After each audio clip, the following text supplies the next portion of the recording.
So you've probably heard the statement, live within your means, before. While it's such a familiar concept and a concept that just makes logical sense, so many of us actually struggle to actually live out this reality. I think what makes it difficult to actually live within your means is the fact that credit is so easily available. You have so many of these deals, buy now, pay later. You know, you go to the store, you see the luxury sofa that you want, you don't have to put a penny down and you can have it in whatever color you want, and then you pay a year later. Because of this, it's so easy for us not to live within our means. But the reality is the lifestyle on credit isn't sustainable, it isn't a long-term solution, and it isn't going to benefit you in the long haul. This lifestyle eventually catches up with you, whether it's today, tomorrow, in 10 years time. You can't keep living above your means and expect to be financially stable and financially secure. It's just not reality, and it just doesn't work that way. This lifestyle eventually catches up with you, and what you find is that you have to make some radical, drastic decisions in order to avoid financial ruin.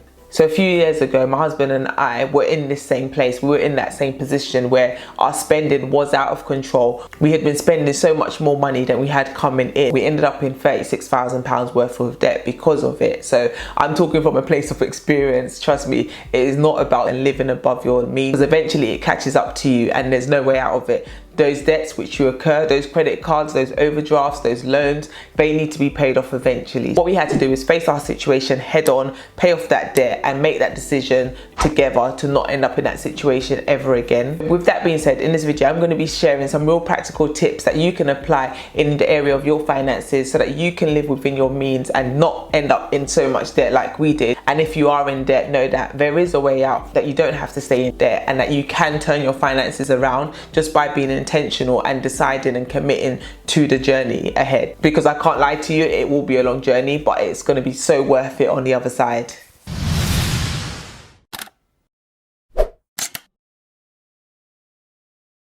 Hey guys, and welcome back to my channel. My name is Tolu, and on this channel I share content all around personal finance, budgeting, frugal living, and I show you how to live your best life on a budget. What I'm going to be doing in this video is sharing really practical tools, things that you can do in the area of your finances so that you can successfully live below your means and learn how to manage your money effectively. I think the first step and the first thing to do is to know exactly how much money you actually have. It's not enough to just know what your salary is and what your monthly wage is. You need to know exactly how much money is going to be coming into your account that month.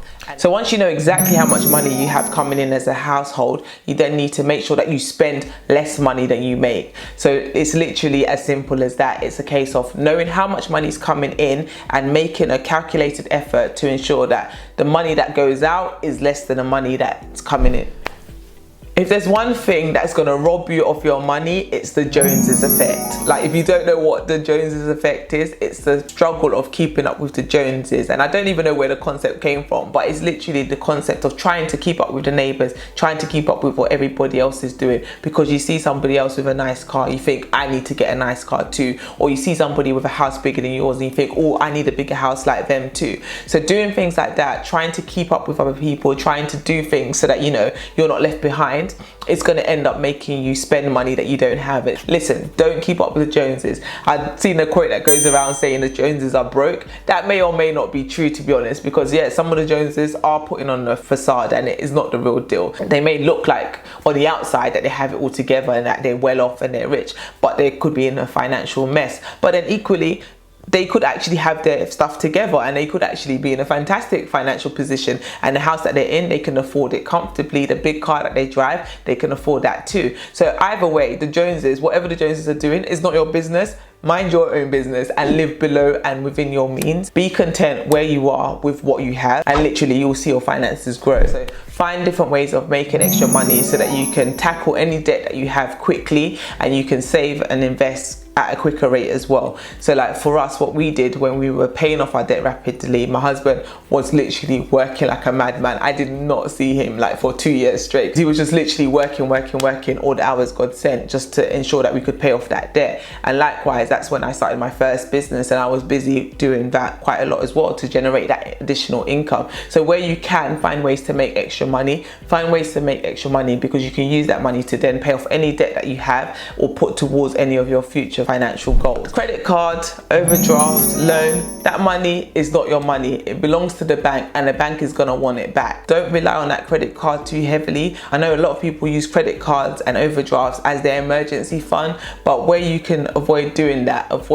because at the end of the day, all you're doing is just adding more problem on top of the problem. So you have an emergency, and then you use your credit card to pay off that emergency. So now the emergency's been paid for, but now you still need to pay back that credit card. So it's like you're just using a problem to mask another, but there's still another problem on top of that, if that makes sense. So where you can avoid doing it, just avoid it. I know a lot of people say that, you know, I'm good with credit cards and, you know, I pay it off straight away in one go at the end of the month. And if that's you, that's good. Hats off to you. Listen, I rate you, because me, myself, I couldn't do it. I tried it for a while, but I don't even know who I was fooling. Within a few months, I went from only using it for emergencies or only using it and paying it off straight away to not paying it off at all. Like literally just paying the minimum payment, which was barely covering interest. So if you know that you're going to end up falling into that category, it's better that you just leave those credit cards alone. Another way you can successfully live within your means is to drive used cars. I know this is not a popular opinion, and a lot of people will probably switch off here and be like, no, I'm not doing that. But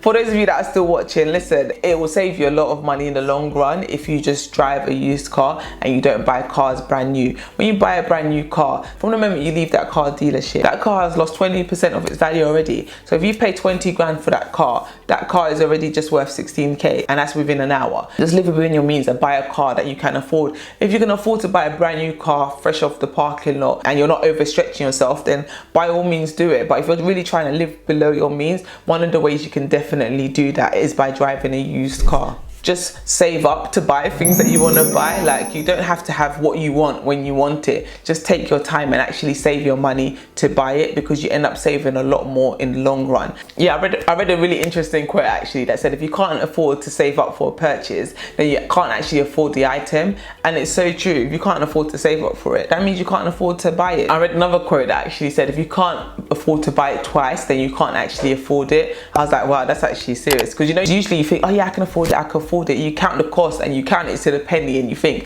okay, yeah, I've got £100 and the thing costs £100, then that means I can afford to buy it. But really and truly, you have no other £100 left in your bank account because you just spent all the money that you have on this one item. So then that means you can't really afford to buy it. If you can't afford to buy it 2 or 3 times, then just know that you can't afford it and just leave it. Another thing that I would recommend is practice delayed gratification. Like, this is an art that so many of us have lost, but it's so important and it's so beneficial in so many areas. But in particular, because we're talking about finances, in the area of your finances, practice delayed gratification. I don't know if you're familiar with the Stanford marshmallow experiment, but it was a really famous experiment carried out years ago on a group of 4, 5 and 6 year olds. So basically in the experiment, what they did is they had all these kids in the room and they had the option basically of having one marshmallow and eating it there and then, or waiting 15 minutes and then they can have 2 marshmallows. So there were some children that waited for the 2 marshmallows, and then there were other children that ate the 1 marshmallow straight away. What the experiment found when they caught up with these kids later on in life as adults is that the adults that had waited as children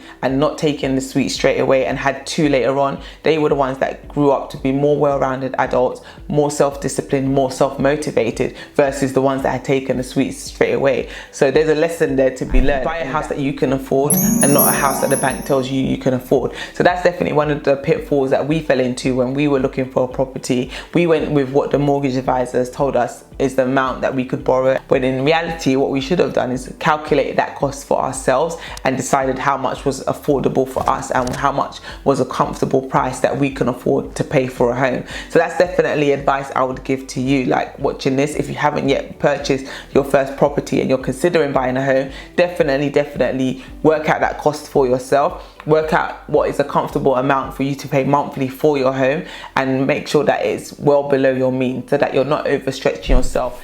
Another thing that you can do to successfully live below your means is anytime you get a pay rise or anytime you get any kind of income increase, don't allow your lifestyle to creep up to that increase. So lifestyle creep is one of the things that will really stop you from living below your means. You were living without that additional money before, so you can live without it now. So don't, just because you're getting all this extra money coming in, feel like you have to spend it all. Make sure that you're putting some aside, saving some, so that you can put that money to good use and get that money money earning money for you. I hope these suggestions that I've given you have given you certain ideas and ways that you can successfully live below your means. Let me know in the comment section below if there's other ideas and other principles and things that you do to help you successfully live below your means. So with that being said, that's it for this video, guys. If you haven't given it a thumbs up, please give it a thumbs up. Haven't yet subscribed to my channel, guys, please subscribe to my channel, hit the notification bell so that you know every single time I upload another video. And that's it for this video, guys. Thank you so much for watching, and I'll see you on my next video. Take care. Bye.